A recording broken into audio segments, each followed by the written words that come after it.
முதற்கண் என்னுடைய வணக்கத்தை தெரிவித்துக் கொள்கிறேன். நான் இன்றைக்கு யாரை பற்றி பேசப் போகிறேன் என்று யூகியுங்கள். பாண்டுரங்க பாண்டுரங்க பாண்டுரங்கா, ஹரி பாண்டுரங்க பாண்டுரங்க பாண்டுரங்கா, பாண்டுரங்க பாண்டுரங்க பாண்டுரங்கா, ஹரி பாண்டுரங்க பாண்டுரங்க பாண்டுரங்கா. பண்டரியில் நாம் எல்லாரும் கூடிடுவோம், அந்த பொண்டரி காத்தனாரும் நாடிடுவோம். பாண்டுரங்க ஹரி பாண்டுரங்க, ஹரி ஹரி பாண்டுரங்க பாண்டுரங்க பாண்டுரங்கா, ஹரி பாண்டுரங்க பாண்டுரங்க பாண்டுரங்கா. தெரிந்திருக்கும். இப்பொழுது நான் யாரை பற்றி பேசுகிறேன்? ஆம், பண்டரிபுரத்தில் இருக்கிற அந்த பாண்டுரங்கை பற்றித்தான் பேசப் போகிறேன். அவரை பற்றிய ஒரு விசேஷமான தகவலை நான் இன்று பகிர்ந்து கொள்கிறேன். ஒரு முறை ஒரு ஆஷாட மாதம் பண்டரிபுரத்தில் பாண்டுரங்கன் இல்லை. எங்கே இல்லை? பண்டரிபுரத்தில் இல்லை. இது சாத்தியமா? சாத்தியம்தான். உண்மையாக நடந்த சம்பவம். ஏன்னா ஒரு முறை ராமராஜான்றவன் பாண்டுரங்கனை தூக்கிட்டு போய் வித்யாநகரத்தில் வச்சுக்கிறான். எங்கே வச்சுக்கிறான்? அது கர்நாடகாவில் இருக்கு. அந்த வித்யாநகரத்தில் இருக்கும் போய் வச்சுக்கிறான். அதனால பண்டரிபுரத்தில் பாண்டுரங்கன் இல்லை. பண்டரி பூமி பாண்டுரங்கா. இதனால் இங்கே பண்டரிபுரத்தில் மக்கள் எல்லாம் ரொம்ப அல்லோலப்பட்டு போகிறாங்க. பாண்டுரங்கன் இல்லாமல் அவங்கம் பாட முடியாது. இது எப்படி நடந்தது என்று பார்ப்போம். ஒரு சமயம் ஒரு பக்தன் பண்டரிபுரத்திலிருந்து வித்யாநகரத்துக்கு போகிறான். அந்த காலத்துல எல்லாம் ராஜாக்களை ஸ்தோத்திரம் பண்ணால் பணம், காசு, தங்கம் இதெல்லாம் பரிசா தருவாங்க. அதுக்கெல்லாம் அவன் போகிறான். நேராக வித்யாநகருக்கு போய் ராஜாவை பார்க்குறான். அங்கே அந்த ராஜா அம்பாளுக்கு உபாசனம் பண்ணிட்டு இருக்கான். உபாசனம் என்ன? பூஜை பண்ணிட்டு இருக்கான். இவனை பார்த்தவனே ராஜா கேட்குறார், எப்படி இருக்கு என் பூஜை? அவன் முதல்ல கண்ணை அவனால் எடுக்க முடியாது. ஏன்னா எல்லாம் தங்கமயமாக இருக்கு. தங்க மண்டபம், தங்க தூபம், தங்க தீபம், தங்க தாம்பாலம், ராஜபக்ஷணங்கள், லட்டு, ஜாங்கிரி, ஜிலேபி எல்லாமே தங்க தாம்பாலத்தில் வச்சு ராஜா நைவேத்தியம் செஞ்சுட்டு இருக்கான். இவனை பார்த்து ஒரு மெதப்பில் எப்படி இருக்கேன் பூஜை அப்படின்னு கேட்குறான். நம்ம விட்டல பக்தன் அதை விட ஒரு படி மேலே போய், இது என்ன பெரிய இது, எங்கள் ஊரில் வந்து பாரும் எல்லாம் தங்கமயமாக இருக்கும் அப்படின்னு சொல்கிறான். இஷ்டத்துக்கு சரடு போட்டு விடுறான். உடனே ராஜா, ஊரெல்லாம் தங்கமயமா? ஆமாம், ஊரெல்லாம் தங்கமயம். வீடெல்லாம் தங்கமயமா? ஆமாம், வீடெல்லாம் தங்கமயம். கோபுரங்கள் எல்லாம் தங்கத்திலையும் வேடுவதத்திலையும் அழிச்சிருப்பாங்க. அப்படியா? அப்படின்னப்பா, முதல்ல எனக்கு அந்த ஊரை காட்டு. நீ சொன்னது உண்மையா இருந்தா என் ராஜ்யத்தையே ஒரு கேள்வி வச்சுருவேன். ஆனால் நீ சொன்னது பொய்யான்னு வச்சுக்கோ, உன் தலையை சிறுவேன் பயிலே அப்படின்னு மிரட்டான். உடனே இவருக்கு இப்போ பயம் வந்துட்டு இந்த பக்தனுக்கு. நம்ம பாட்டிக்கு சரடு தொட்டு எடுத்து விட்டோமே. ஏன்னா பண்டரிபுரம்ன்றது ஒரு கிராமம், வெறும் மண் ரோடு. அங்கே ஜோல்ரா, டோல்கி, துளசி மாலை, சந்திர மாலை இதெல்லாம் மட்டும்தான் கிடைக்கும். எல்லாரும் விட்டலான்னு குதிச்சுட்டு இருப்பான். உடனே அவனுக்கு பயம் வந்து, சரி நம்ம தலை இன்னைக்கு தான் கடைசி நாள் நமக்கு தலை இருக்க போகிறது, சரி இது யாரை விட்டது அப்படின்னு ராஜாவுக்கு போயிட்டு நேராக பண்டரிபுரம் போகிறான். அங்கே போனால் அவனுக்கு ஒரு பேரதிர்ச்சி. ஏன்னா பாண்டுரங்கன் இவன் நினைக்கிற மாதிரி தங்கத்திலும் விடுவதத்திலும் ஜொலிச்சுட்டு இருந்தான். இதை பார்த்தவொடனே இந்த ராஜா ஒரு மாஸ்டர் பிளான் போடுறான். அது என்னென்ன, இந்த பாண்டுரங்கன் இங்கே இருக்கிறதுனால தானே இவ்வளவு விசேஷம், இந்த பாண்டுரங்கனையே நாம் தூக்கிட்டு போயிட்டான் அப்படின்னு நினச்சிட்டு, விட்டலா நீ கூட வரியா அப்படின்னு கேட்குறான். நம்ம விட்டலண்டா குழந்தையாச்சே, யார் கூப்பிட்டாலும் ஓடி போயிடுவோம். சரி நான் வரேன், ஆனால் ஒரு நிபந்தனை, நீ என்னைக்கு அதர்மம் பண்ணுறியோ அன்னைக்கு உன் ஊரை விட்டே போயிடுவேன் அப்படின்னு சொல்கிறான். நான் அந்த காலத்தில் ராஜாக்கள் எல்லாம் அதர்மமே பண்ண மாட்டான். அதனால் இந்த ராஜா நான் அதர்மமே பண்ண மாட்டேன், நீ என் கூட வா அப்படின்னு கூப்பிட்டு போய் நேராக வித்யாநகரத்தில் விற்கிறான். இதுதான் அந்த சம்பவம். இப்போது இங்கே பண்டரிபுரத்தில் விரிச்சோடு இருக்கு. இங்கே பாண்டுரங்கன் இல்லாமல் எல்லாரும் தபஸ் இருக்கிறா, அழகா. அப்போது ஒரு கவிஞர் பானுதாசங்கிறது அவர் ஏகநாதனுடைய கொள்ளு தாத்தா. அவர் எல்லாரையும் ஆசுவாசப்படுத்திட்டு நீங்க எல்லாம் அழாதீங்கோ, நான் எப்படியும் பாண்டவனை கூப்பிட்டு வந்துடுவேன் அப்படின்னு வைராகியமா புறப்படுறாரு. நீதான் போறாரு, வித்யாநகரத்துக்கு தெரியும், ஆனா எந்த பாண்டவனுக்கான்னு தெரியாது. யாரை கேட்டாலும் எதுவும் சொல்ல மாட்டேன்றான். ஏன்னா ராஜாட்ச பயே கருணை, ராஜாவிடம் அவ்வளவு பயம். கோணி யதார்த்த சாங்கத்தி பஜ்ஜைய, யாருமே யதார்த்தத்தை சொல்ல மாட்டேன்றாங்க.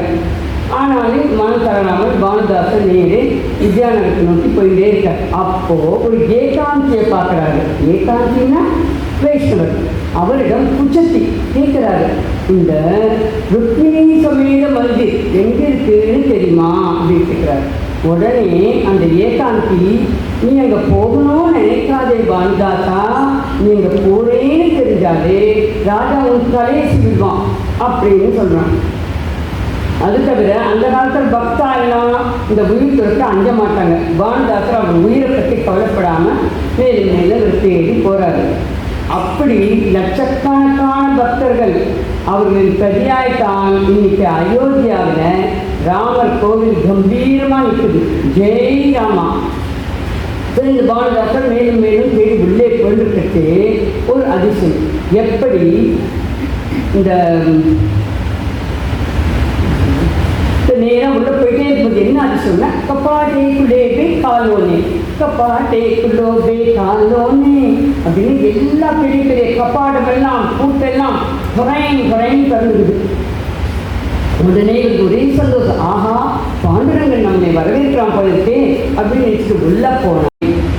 பாண்டுரங்கன் இல்லை இன்னைக்கு இல்லை, நாளைக்கு போகலாம், சரி சீக்கிரம் போ, ராஜா வந்துடுவான் அப்படின்னு சொல்லி தன் கழுத்தில் இருக்கிற நவரத்தின மாலை எடுத்து பானுதாசுக்கு சொல்றாரு.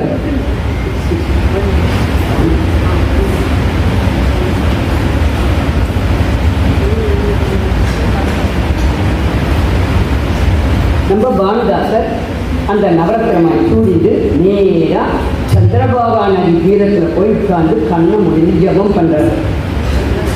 ஜபம் பண்ணுறதுதான் பண்ணுறாரே, அந்த நவரத்தின மாலை கைட்டு வச்சுட்டு பண்ணிருக்கலாமோ இல்லையோ, மாலை இருக்கிறதும் ஞாபகம் இல்லை, அது கைட்டு வைக்கணும்னு அவருக்கு ஞாபகம் இல்லை. அப்படி கண்ணை முடிந்து ஜபம் பண்ணுறாரு. இப்போ தான் கிளைமேக்ஸ். மறுநாள் ராஜா பிரபோதனம் பண்ண போகிறாரு பாண்டுரங்கனுக்கு. பிரபோதனம் என்ன, சுப்பிரபாதம். போன உடனே நேராக அவன் கையெழுத்து கும்பிட மாட்டானோ, தன் கண் அப்படியே சொல்கிறான்.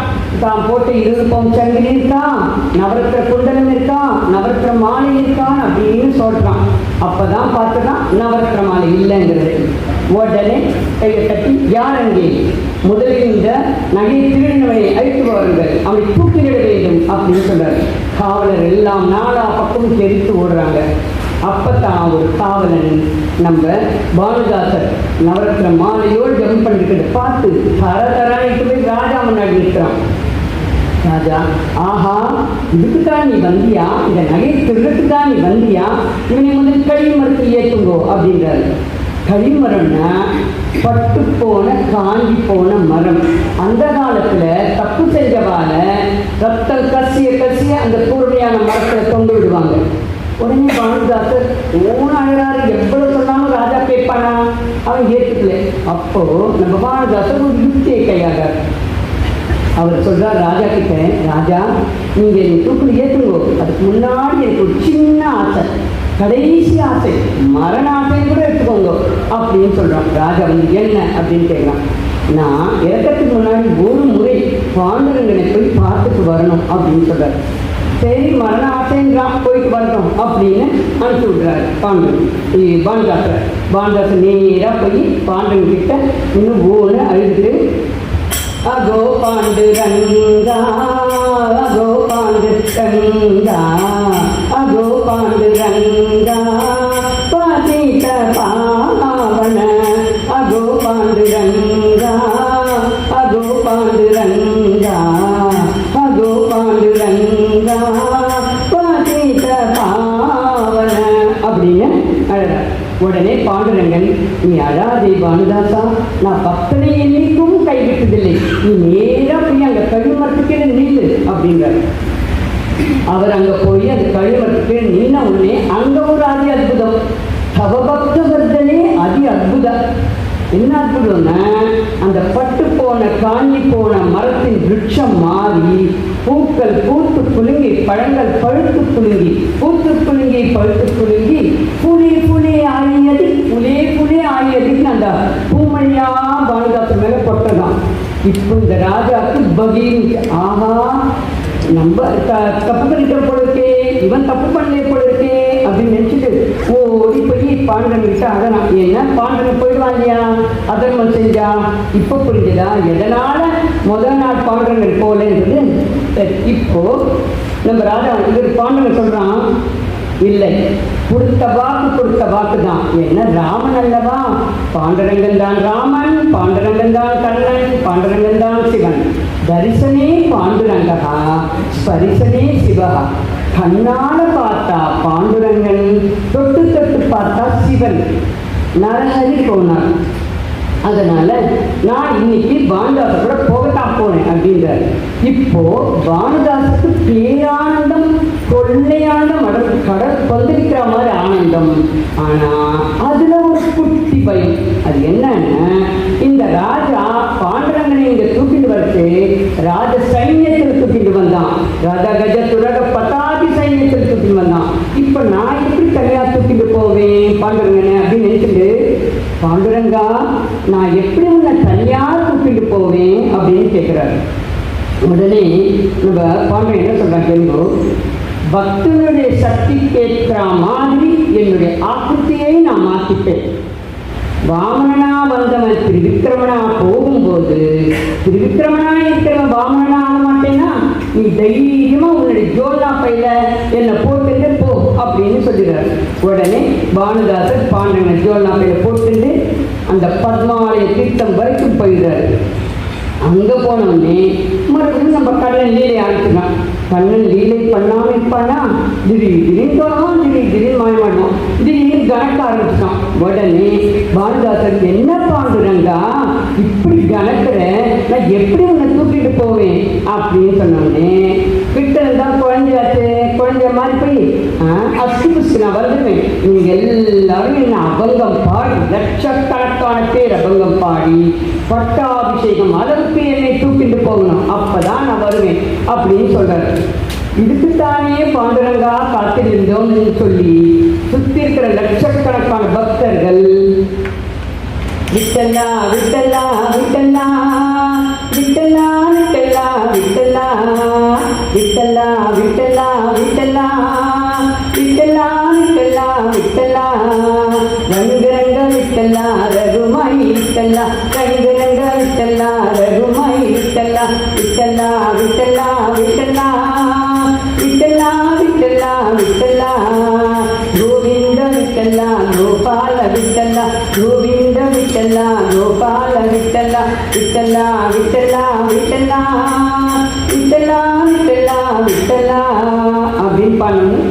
எல்லோரும் சந்தோஷமா பாண்டவனை சென்று பண்டரிபுரத்தில் சேர்த்துட்டாங்க. இதுதான் அந்த உண்மை சம்பவம். ஜெய் பாண்டுரங்கா, ஜெய் பாண்டுரங்கா. வணக்கம்.